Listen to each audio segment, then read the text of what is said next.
What's up, everybody, and welcome in to another edition of the Sitdown. As always, if you enjoy this video, please make sure you hit that like button and let me know what you think of today's discussion in the comment section below. If you're new around here, you just haven't done it yet. We're living on a rocket seeing this video for the first time.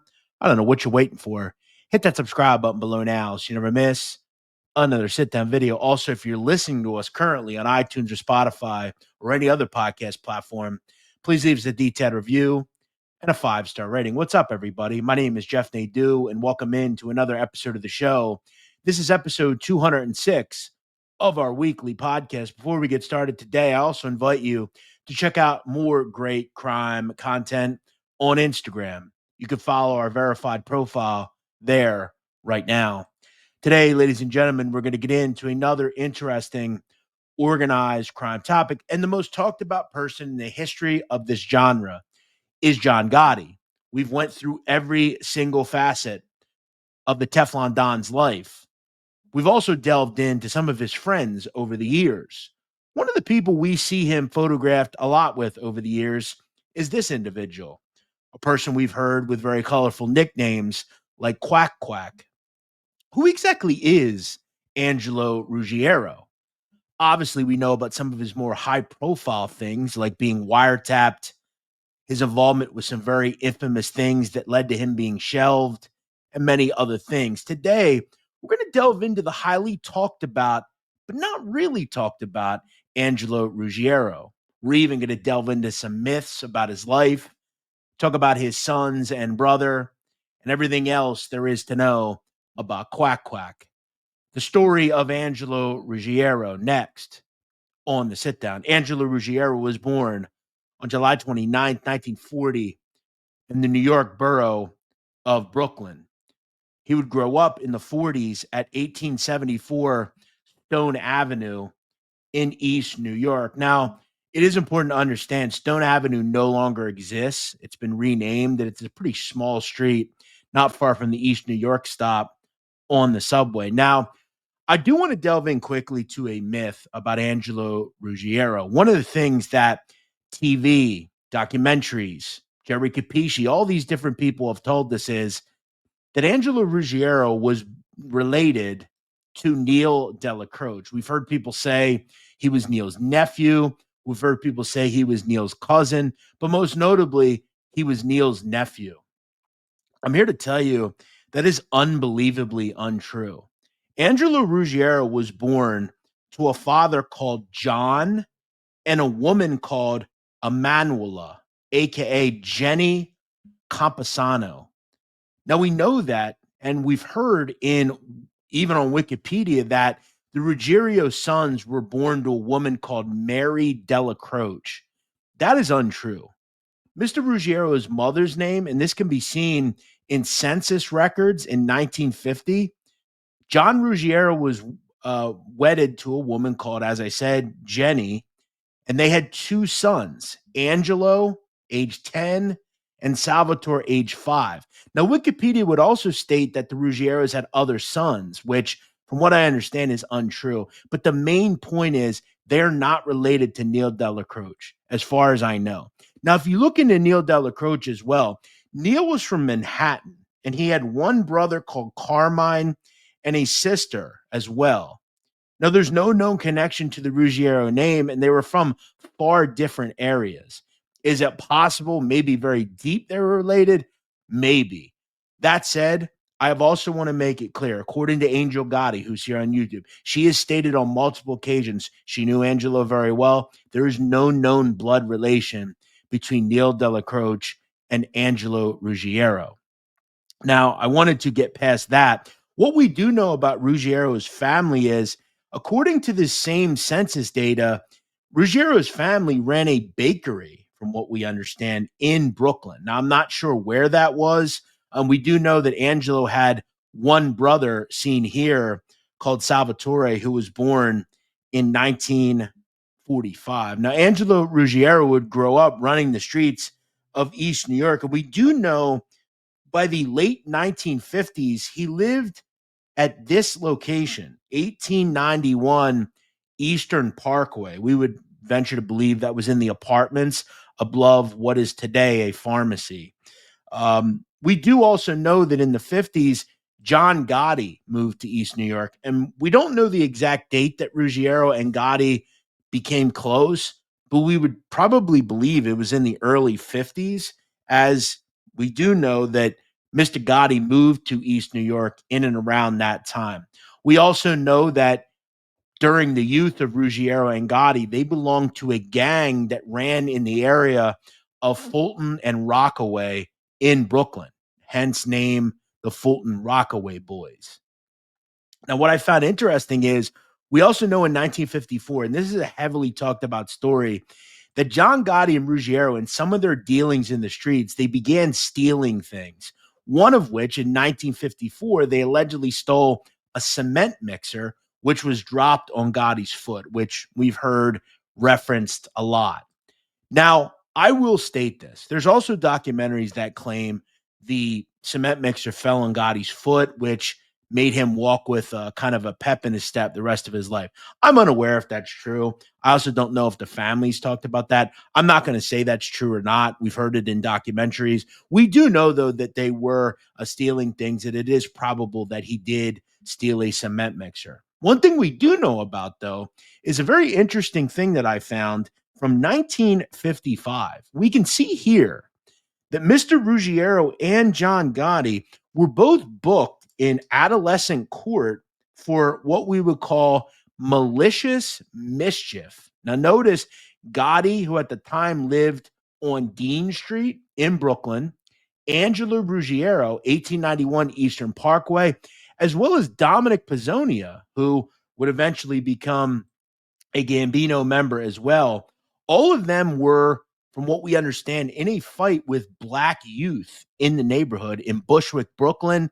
They all got picked up and they all got hit with adolescent court charges. Now, also involved in that was this guy, a person called Philip Nash. He can be referenced here as well, living on Sutter Avenue. Now, from what we know about Philip Nash, down the road, he would be a Gambino associate to the Gotti crew as well. Obviously not Italian, though. So by the late 1950s, Gotti and Ruggiero were thick as thieves. They were running around. They were stealing things. They were causing mischief. They were getting in fights. They were stealing cars. And they were making a little bit of a name for themselves by approximately their 20th birthday. Remember, Gotti and Ruggiero were both born in 1940. And they were both fairly close in age as far as literally. John was born in what? I believe June of 1940. I don't have that date. I should know that. Yes, or no, sorry, October. So Ruggiero was several months older than Gotti, but both very close in birthdays. John died in June of 2002. Now, what we do know as well, and this is heavily talked about, John Gotti and Ruggiero and others would catch the interest of Carmine Charlie Wagons Fatico, who was a captain in that particular area. That said, we do know from historical reference that he's referenced as a captain. However, in the late 60s, he's referenced in multiple FBI files, Fatico, as still a soldier. So we don't know approximately when he became a captain, but eventually Gotti is an associate in kind of an historical point, which generally doesn't happen. He takes over as a captain as an associate, which is pretty unbelievable. As we know, Angie rides the wave of being friends with Gotti. They become accomplice hijackers. And the one issue that we see with Ruggiero is starting to show itself by even the early 70s. Many people that knew Ruggiero constantly talked about his obsessiveness with talking about everything. He was said to be known as stubborn, annoying, and also just kind of irritating, quite honestly. He didn't have a lot of class to him, as far as I know. He was constantly talking about everything that would happen. And there was a reference by John Carniglia made later in life about Ruggiero that you could call any seven numbers in New York, and there was a 50-50 chance Angelo would answer. He's just constantly talking. And, that would come to show itself later in life and really get Ruggiero into trouble. Now, by the late 60s, approximately 1968, John Gotti and Angelo Ruggiero are hit on hijacking charges as they're trying to take off loads from different airports in the New York area, and they're sent to federal prison. Now, this shows a photo from the book for the Shadow of My Father by John Gotti Jr. We can see that Ruggiero's on the far right, alongside his brother Sal on the far left, as well as John Gotti and I believe who Frankie DeChico, I think that is. So they were in prison together. They then get out in 1973 and head right back to the streets. I'm also not going to go through the 1973 hit of Jimmy McBratney. We know that Gotti and Ruggiero were directly involved in that. And though they may not have pulled the trigger, they were directly involved. They eventually plead to manslaughter and head to prison. Ruggiero gets out in 77 with Gotti. And as we know, the books are opened and Mr. Ruggiero and Gotti are initiated into the family. Now, Ruggiero was made into the family in 1977 alongside Robert D.B. DiBernardo. At the time of his induction, Ruggiero was 37 years old. Now, one thing I found about Ruggiero is he wasn't always known as this real big earner. He was just kind of a knock around guy who was a lot of the time in the shadow of John Gotti, right? And once John Gotti becomes made, he's already essentially the acting captain of Fatico's crew, who was dealing with a lot of legal issues. And John was making a name for himself. He had participated in a murder. All these guys were starting to get their own reputation. Now, it was said that DB did hold a legitimate job. He was given a no-show job like Gotti at Arc Plumbing, which was run by Caesar and Anthony Guarino. He would eventually, though, get into selling narcotics, which he learned from his younger brother.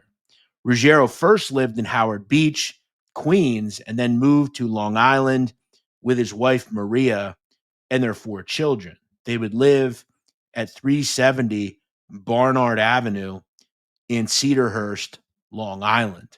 Now, I do want to delve in, before I delve into the narcotic stuff with Mr. Ruggiero and some of his wild behavior, I do want to discuss the fact that we don't always talk about it, but Ruggiero, as we saw with the McBratney hit, was willing to get his hands dirty, both directly and indirectly.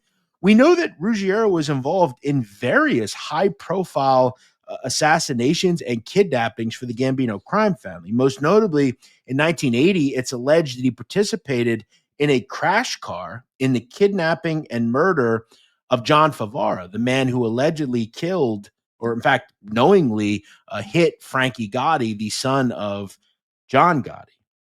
It was also said that in 1980, the fall of 1980, Angelo Ruggiero, among others, participated in the disposal of a person called Vito Borrelli. Now, we know Vito Borrelli due to the fact that he was made for being killed by Paul Castellano.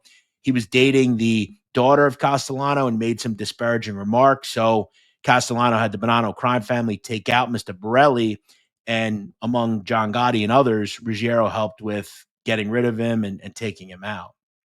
We do also know that eventually in 1985, Mr. Ruggiero acted as a backup shooter in taking out Paul Castellano and Tommy Bellotti on December 16th, 1985. I'm also, though, going to delve into some of the other things that maybe you don't know about Ruggiero as well here in just a second. I do want to, though, first talk about why seemingly Mr. Ruggiero got into selling narcotics. And we could venture to believe that he was doing it in the 70s alongside his brother, who, if you know anything about Salvatore Ruggiero, who was 5 years younger than Angie, this guy made a lot of money selling narcotics. And I'm probably going to do a separate video on Sal at some point, but I want to jump to 1982 when at that time, Ruggiero was a large scale narco trafficker. He was moving a lot of H. He was wholesaling a lot of H. And eventually he decides to take a Learjet. He's taking a Learjet to Florida from Teterboro Airport. We would learn that aboard the Learjet, it would crash approximately near North Carolina. Now, from what we know about Ruggiero, he was never the same after the death of his brother. But we would find out in wiretap conversations, Ruggiero secretly recorded, discussed that he was, quote, continuing my brother's thing. On another tape, he would be overheard telling lawyer Mike Coiro to hold a quantity of money that he had collected from proceeds.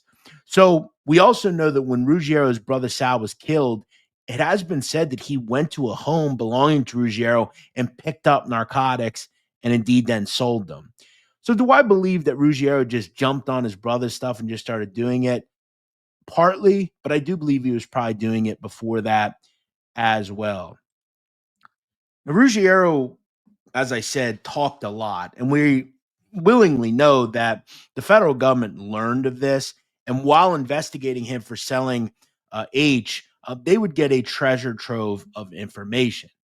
Now, one thing that a lot of people don't know about is a pretty interesting conversation that I had located through various sourcing involving possibly the fact that Angelo Ruggiero was looking to take out a sitting FBI agent at the time that was looking into his case involving selling H. Now, this has to do with the conversation between longtime Gambino consigliere Joseph N. Gallo and the FBI. Now, notice these reports from FBI files. According to an a special agent whose name is redacted, he would state in a conversation with Gallo that his primary purpose in speaking with Gallo that day was a matter of importance and severity. That the special agent would relate to Gallo that the FBI had recently received information from reliable sources that Angelo Ruggiero and a redacted name were both, quote, spreading the word with their street people that they wanted to take out an FBI agent responsible for, quote, Angelo's current problems.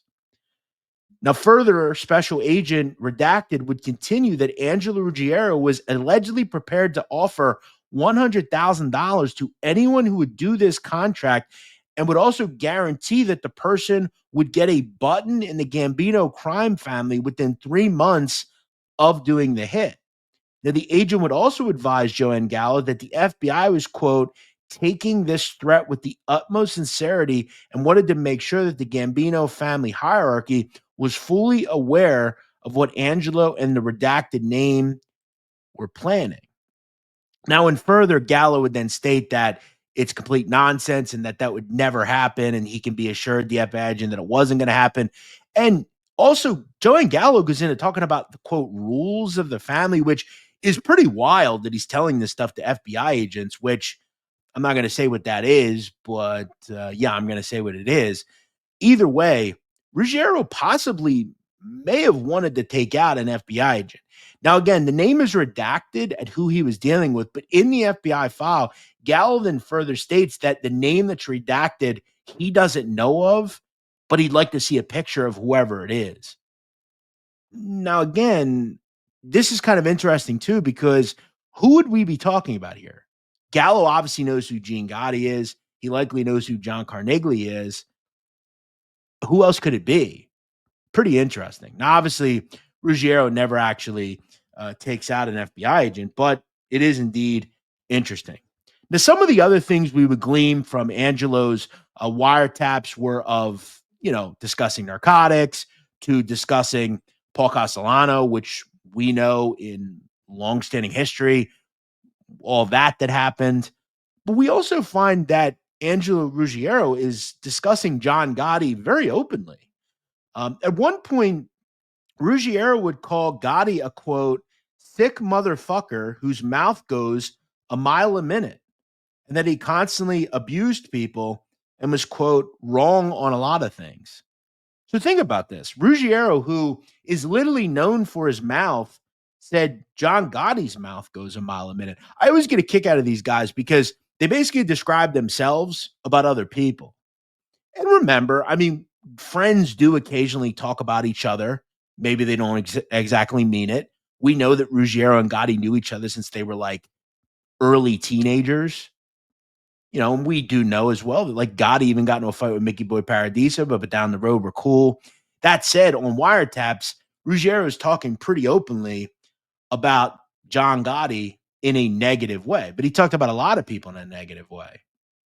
Now, one person, though, in the Gotti family that Ruggiero was very close to was John Gotti Jr. And John Gotti Jr. talked about, even after Ruggiero was shelved in the 80s, his continued meetings with Ruggiero on the sneak.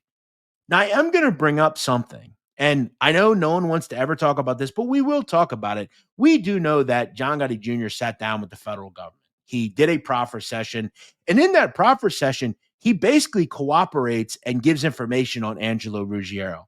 Let me explain. Let me go through this here. Now, as we know, one of the first things that Gotti Jr. talks about in his proffer session is the night of either March 11th or March 12th, 1983, where he was alongside friends of his called Anthony Amoroso and Mark Caputo. Now, Mark Caputo has recently released a YouTube channel.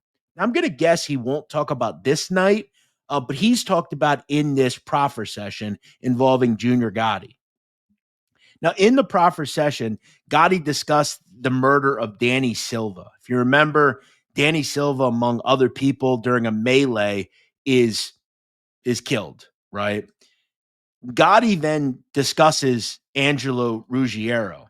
Now, police reports state that Vincent Sinamo, a friend of the victim, Danny Silva, identified Mark Caputo at 6'2", 300 pounds, who was a quote bodyguard whom John Gotti Sr. had assigned to watch over his son as the killer, and that he left the bar with Junior. So think about what we just said there. A person that was involved in the fight stated that Mark Caputo was the person that took out Danny Silva that night.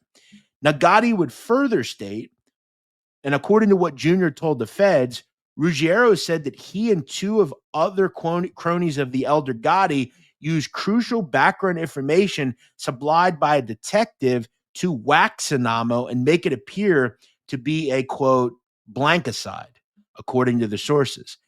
At the time of the conversation in 2005, Junior told the feds Ruggiero was on the outs with John Gotti Sr., who was the boss of the family, and that he was placed on the shelf by that point. In 1983, though, Ruggiero was a close cohort and fierce ally of John Gotti Sr., as we know, in which Junior at that point referred to him as, quote, his uncle. He would then state that immediately after the fight, he went to Angelo Ruggiero's house in the early morning hours of March 12th, 1983, and then they went to the Silver Fox Bar at the Silver Fox Bar in Ozone Park, which is where this happened. A day or two later, Junior told the feds he drove Ruggiero to a meeting at the Sherwood Diner on Long Island, where he said he saw Ruggiero give a detective, John Daly, a $25,000 bribe as, quote, insurance that Junior, who had been at the bar, was not implicated in the slaying by any witnesses and that he would not become a focus of the murder probe.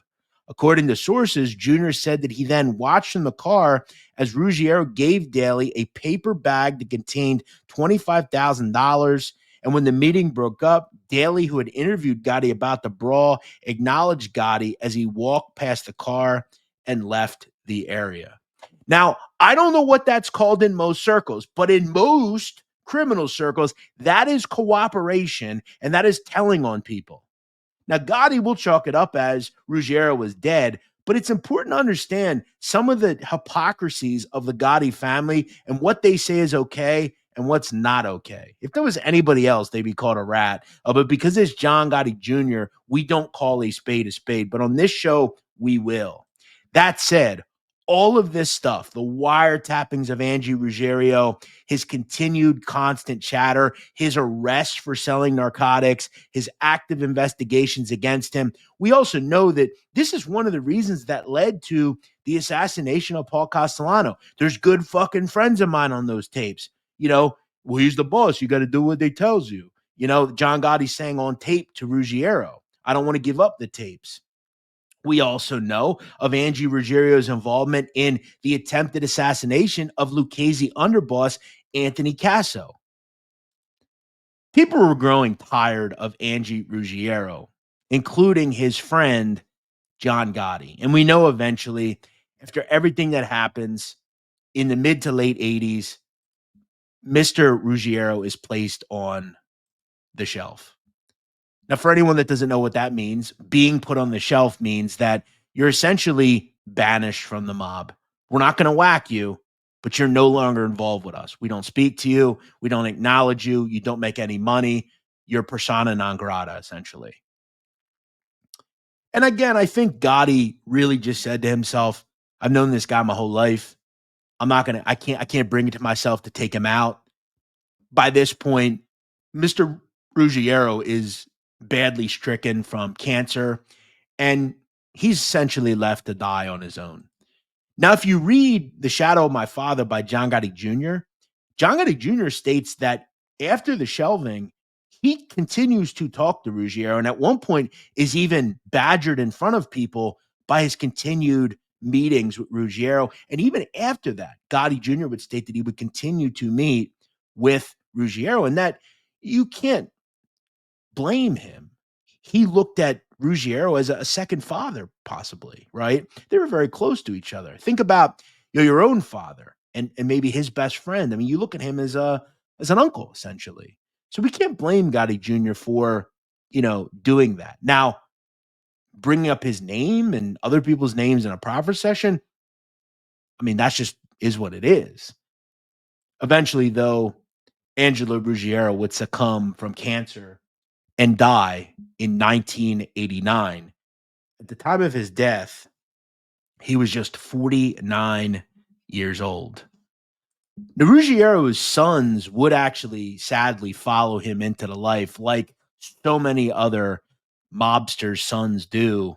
His son, Angelo Ruggiero, would become allegedly a made member of the mafia and has served time in prison for various offenses. According to a recent late 2024 chart, Ruggiero is still listed as a made member of the Gambino crime family. His other son, John Ruggiero, would also allegedly follow his father into the life, and he was a direct suspect in the beating of radio talk show host Curtis Sliwa at one point. Angelo Ruggiero is a very interesting name, and obviously the thumbnail will take umbrage with some people. There isn't one person that brought down the mob. There are several people that surely contributed to it. We always hear that John Gotti brought down the mob, but it's more Angelo Ruggiero. His obsession with being on the phone, constantly talking about things, really directly contributed to a lot of big things that happened in the Gambino family. If Angelo Ruggiero never existed, think about what you'd have. You would not have had the whacking of Mr. Casso, or attempted whacking of Mr. Casso. The Castellano hit, would that have ever happened? A lot of it was a direct result of Angie. You wouldn't have had the Chico because one of the direct results would come to DeChico in 1986. There was a lot of things that went down that if Ruggiero never existed, they may not have happened. Now, I'm not going to say they wouldn't have happened, but they're all interesting nonetheless. Ruggiero was a cult figure and definitely a name that we have to talk about. I am also fascinated that there really aren't any long, videos about him. It's interesting nonetheless. What do you think about Angie Ruggiero? Did he deserve the ending that he had gotten? What would you have done in the situation if you were John Gotti? Let me know in the comments below. I hope you enjoyed this video. As always, I want to, again, always state my thank you to all of you who watch this channel. We just crossed 90,000 subscribers. And, in this genre, it's not easy to get subscribers. This is a pretty small genre, if we're being honest. I have cohorts in the prison channel that get to 100,000 pretty quick. But, we've really grinded on this channel. It's been 4 years. We've continued to put the work in. And despite all the outside noise, we just try to continue to put out good, long-standing content here on the channel. So I hope you guys enjoy it. Hope all of you are having a very good weekend and you enjoy another sit-down video. We'll see you next week here on the Sit Down.